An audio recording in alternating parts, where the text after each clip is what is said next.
Well, let's move on now. It's time for our special interview with a minister who has mastered the art of multitasking. He's India's HRD minister and also the head of the Telecom Ministry, which has been getting a lot of bad press over the 2G scam. NDTV's group editor Barkha Dutt interviews Kapil Sibal. Thanks very much. It seems that these days, when you hear the word spectrum, you think of a spectrum of scams. At least that's the way it seems, from 2G to S-band. Why is it that the headlines that tail the UPA continue to be about one controversy or the other? Well, there's one politician who's quite literally been in the hot seat. He's occupying, in some ways, what some would say is the most contentious ministry today, a ministry in which he's promised transparency and a level playing field, and has also announced a new telecom policy. The man in the hot seat, our newsmaker today, Kapil Sibal. Thanks very much. You're still smiling. It looks like all the controversies don't faze you. No, I think that whatever comes in the public domain is good for the system, because ultimately the system needs to be transformed. So as long as the government reacts and takes it forward, as this government and this Prime Minister is trying to do, and tries to clean up the system, I think it's good. Because it's not as if these controversies didn't happen a few years ago, but they were all hidden. So I think it's time for us to be more transparent and say if there is something wrong, we'll deal with it, and we deal with it firmly.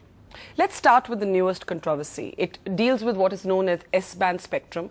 It's a hugely complicated issue, but in very, very simple terms, here's what it looks like. It looks like India's premier space research organization gets into a contract with a private firm on satellites and transponders, but inbuilt into that is also the allocation of spectrum. That spectrum is not allotted so far, but nor is the deal scrapped. Now your cabinet turns around and says, we didn't know. But MG Chandrasekhar is on record saying the cabinet cleared this in 2005. No. When the cabinet papers came to us in respect of GSAT 6 and 6A, there was no mention of any contract. So to say that the cabinet... So what came to the cabinet? The launch of GSAT 6 and 6A. But isn't spectrum inbuilt into that contract? Not at all, not at all. No, spectrum is not inbuilt. When you launch a satellite, and when you want to use the satellite for communication purposes, then the question of spectrum comes in. Remember, all this is given by the International Telecommunications Union, the band. And this is called the S-band. It's a very, very prime and premier band. Now, what happened was that at the back of this cabinet clearance, apparently there was a contract which was entered into between Antrix and Devas.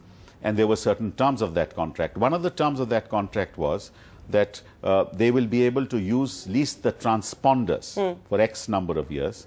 But in order to use the transponders, they need towers on the ground.